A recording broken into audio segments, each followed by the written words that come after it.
Most players walk into a poker room hoping to get lucky, but winners walk in looking for one thing. Who can I exploit today? And here's the secret. You don't need to be the best player at the table to have a good win rate. You just need to spot each player's habits and know how to punish them. In this video, I'll show you exactly how to recognize different player types at the table, what exactly exploiting a player looks like in practice, and how to exploit every type of player, even the pro who is a few steps ahead of you. My name is Andreas Wagner. I've specialized in exploiting live low-stakes players, and I've written the short cheat sheet, Exploit Every Player Type. If you want a free copy of the cheat sheet, just click the link in the description below. So, before getting into the actual exploiting, let's discuss how I even label players. There are four main player types with distinctive characteristics. When I sit down at a table and try to label an unknown player, I will ask two questions first. Is he loose or is he tight? And is he passive or is he aggressive? Because this informs my decision which basic player type someone is. If they are loose and passive, then I know that they are weak players. Some people call them fish. If they're loose but aggressive, then they could either be really good or really bad, or basically anything in between. But these lags, or their cousins, the maniacs, have distinctive traits that can be exploited, which we will see later in this video. If they are tight and aggressive, then they are typically winning players, also called tags. This is the playing style I use myself in live poker, and this is what I think everyone who wants to have a positive win rate should adopt. And if they are tight and passive, they are usually small winners or break-even players. The infamous Old Man Coffee, or OMC, is the most common tight passive player. Of course, these labels can be refined. I will always look for a lot more things, but quite frankly, if you use the first half an hour at the table to figure out which player falls into which of these four categories, that's usually already enough to be able to exploit your opponents. So let's start with a loose passive player, also referred to as a calling station. These players are typically the biggest losers in the game. Win rates of -30 big blinds per hour are not uncommon. This is what such a loss rate looks like. Calling stations love pairs. If they flop one, there's no folding, unless maybe you bet extremely big. They are typically passive players who limp a lot and don't fold. They rarely raise, especially post-flop and especially on the river, but when they do, it is almost guaranteed that they have a massive hand. About half of 1-2 and 1-3 players in the US fall into this category, although some are better than others, obviously. What are their main mistakes? As the name suggests, they call too much. They think that everybody tries to bluff them, or they don't even think anything and just call down because they have a pair. And they are very transparent because they only become aggressive when they have a big hand. These players are therefore super easy to exploit, and they are usually the most profitable opponents. But it requires some discipline. You need to, 1, value bet them to death. If you have an overpair, a set, a straight, or even just a good top pair, go for 3 streets of value. 2, overfold to their aggression. If you have pocket kings, the board comes 9-6 deuce rainbow and a calling station check raises you, this is most likely a set. Don't move all your money into the middle, just fold. But there is one big mistake players usually make against this player type. They try to bluff them. It sounds ridiculous, but so many players are ambitious and really try to make the calling station fold top pair. But by doing that, they actually get exploited by the calling station. The next player to exploit is the tag. These players are consistent winners at 1-2 and 1-3. They only play good hands, they tend to have a strong understanding of poker theory, and they are typically aggressive when they have a hand.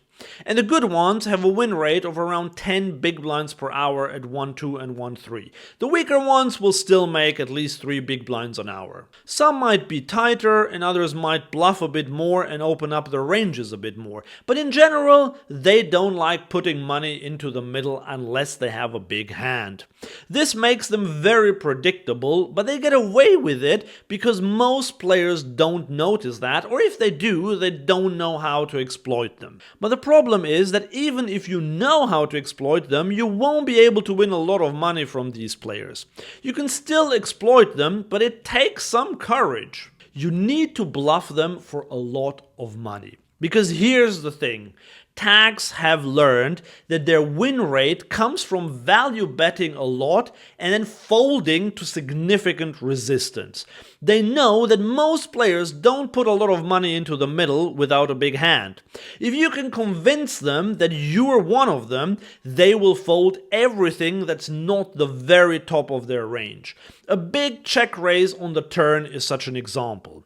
But that means investing north of $100 into one of these plays. If you have a tight image though, you can pull this off most of the time. But here's what not to do against the tag. Don't call their pre-flop bets with silly hands like 6-4 offsuit. Some players do that because they know that tags only tend to play high cards, so they think that they can stack the tag if they hit disguised 2-pair. The problem with that thinking is that many tags are simply too good to stack off with an overpair. They simply won't pay you off often enough to offset all the times when you miss or hit bottom pair and lose to a better pair. The next one is the lag, the loose aggressive player. These players are the hardest ones to pinpoint because players with this style can either be really good or really bad or anything in between. The more hands someone plays, the harder it becomes to be profitable, but the very best players use this style to play as many hands as possible against weaker players, and they can play them profitably. As the name suggests, these players are typically quite loose and they are on the aggressive side. They constantly raise and 3-bet and even 4-bet, and they don't need more than 2 napkins as cards to do that. They are difficult to play against even if they're not great. Their main mistakes: they put too much money into the middle with weak hands, aka bluffing.